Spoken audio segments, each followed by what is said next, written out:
Good morning, students. In previous video, we have completed the reading of lesson 1.1 and lesson 1.2. Today we will start with lesson 1.3 and also we have to complete the reading of poem 1.4. Children, as question can be asked in between the lessons, so please go thoroughly. Okay, so let's start the reading. Among some Christians, there is a very good custom. They observe the second Sunday in May as Mother's Day.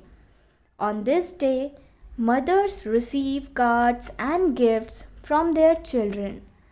A nice custom, isn't it? Half a gift is a story of two young brothers, Joe and Nick. Both of them plan to buy some Mother's Day gift for their mother. What were the gifts? Did the gifts please the mother? Read and think. The story is narrated by the younger brother Joe. I was 10 years old then, and my brother Nick was 14. We thought of buying a Mother's Day gift for our mother. This thought filled us with great excitement. It was to be our first gift to her. We were very poor. Our father worked as a clerk in a small factory.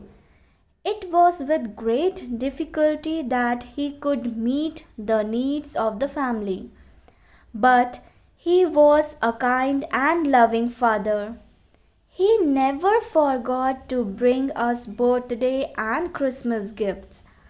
However, such a thing as a Mother's Day gift never came to our mind because we never got any pocket money.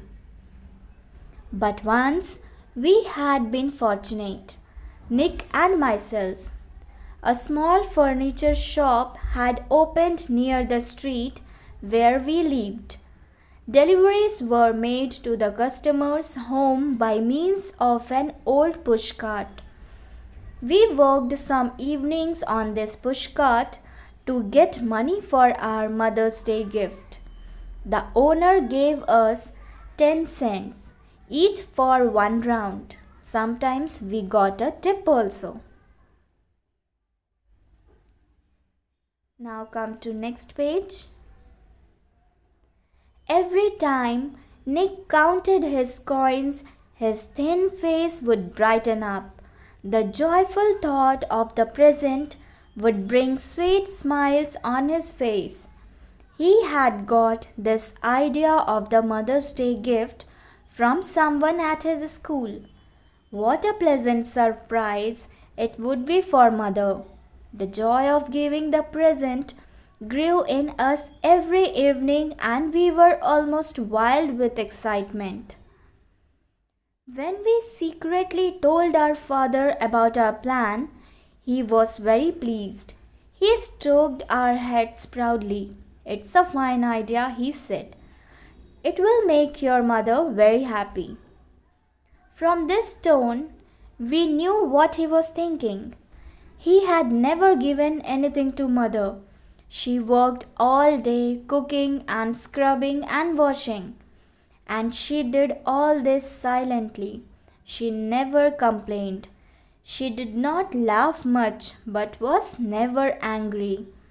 Her smile was a wonderful thing. And when she smiled at us, what a joy we felt. "What are you going to give her?" Father asked. "How much money have you got?" "Enough," said Nick. Father smiled.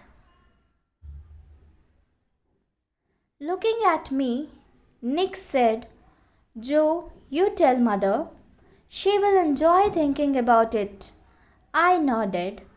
Father said, "That is a big thought to come from so small a head, and a wise one." Nick flushed. to hear these words of praise and encouragement. Then he put his hand on my shoulder and said, Joe too thought of it. No, I said I didn't. I didn't want any credit for what was not mine. The thought belongs to everybody, said father with a smile. Nick too got the thought from somewhere. There is no greatness in mere thought. Greatness lies in putting the thought into action.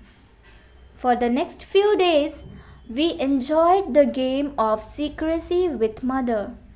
A shining look came into her face when she saw us near her. She often smiled at us, and then our heart would dance with joy. The air was full of love. Nick and I discussed what to buy. We couldn't agree on anything. Let us not tell each other what we are getting, Nick said at last. But we might buy the same thing, I argued. No, we won't, said Nick. I have more money than you.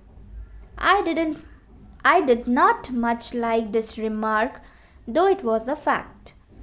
I had spent some of my earnings on sweets, while Nick had decided to spend everything on the gift. After a great deal of thought, I bought for mother a lovely little comb. It was decorated with little shiny stones that looked like diamonds.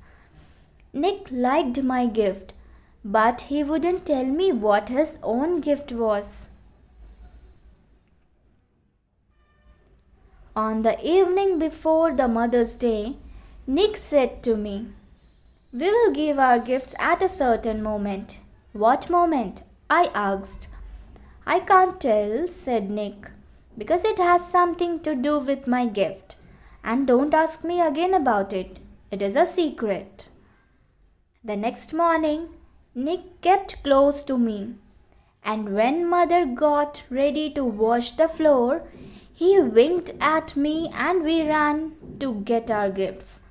When I came back, mother was wearily scrubbing the floor. She was, as usual, on her knees with a pail of water and a scrubbing brush. She was mopping up the dirty water with old rags. It was a job she hated most. Then Nick returned with his present. When mother looked at it, she sat back on her heels.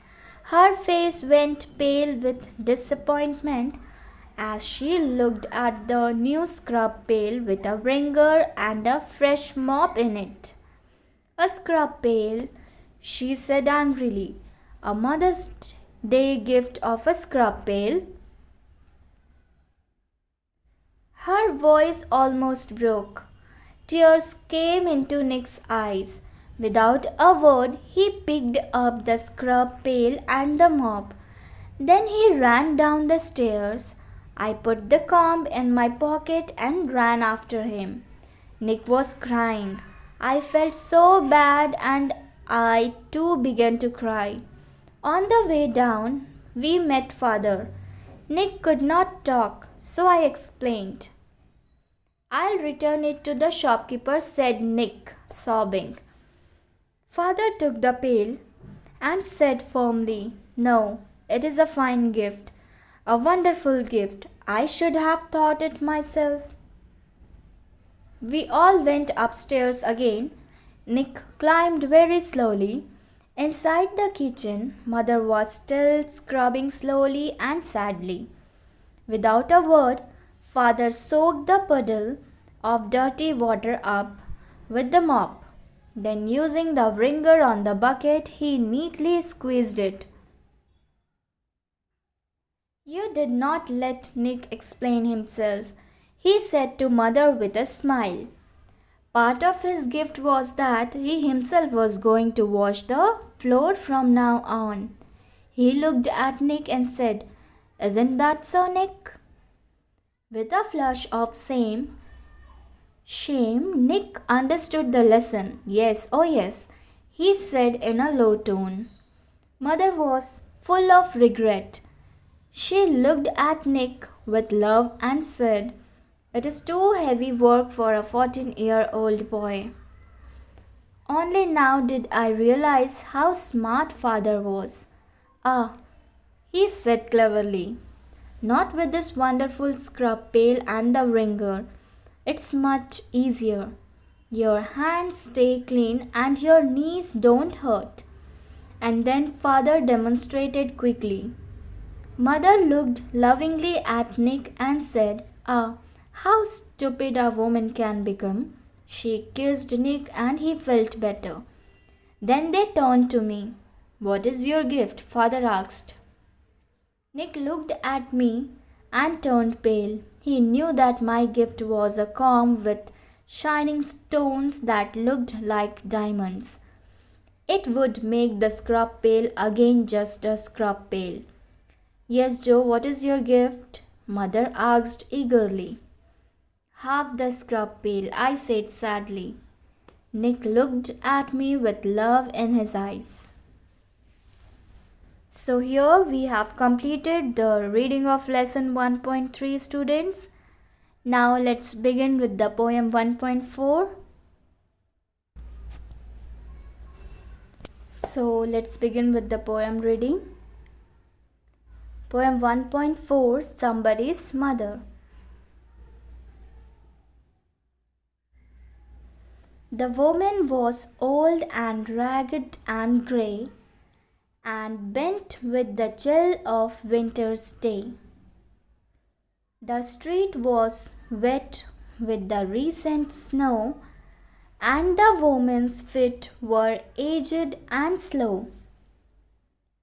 She stood at the crossing and waited long, alone, uncared for amid the throng of human beings who passed her by, nor heeded the glance of her anxious eye. Down the street with laughter and shout, glad in the freedom of school let out, come the boys like a flock of sheep, hailing the snow piled white and deep. Past the woman so old and grey, hastened the children on their way, nor offered a helping hand to her, so meek, so timid, afraid to stir, lest the carriage wheels or the horses' feet should crowd her down in the slippery street. At last came one of the merry troop, the gayest lady of all the group. He paused beside her and whispered low, "I will help you across if you wish to go." Her aged hand on his strong young arm she placed, and so, without hurt or harm, he guided the trembling feet along, proud that his own were firm and strong. Then back again to his friends he went, his young heart happy and well content. She is somebody's mother, boys, you know, for all she is aged and poor and slow. And I hope some fellow will lend a hand to help my mother, you understand. If ever she is poor and grey, when her own dear boy is away.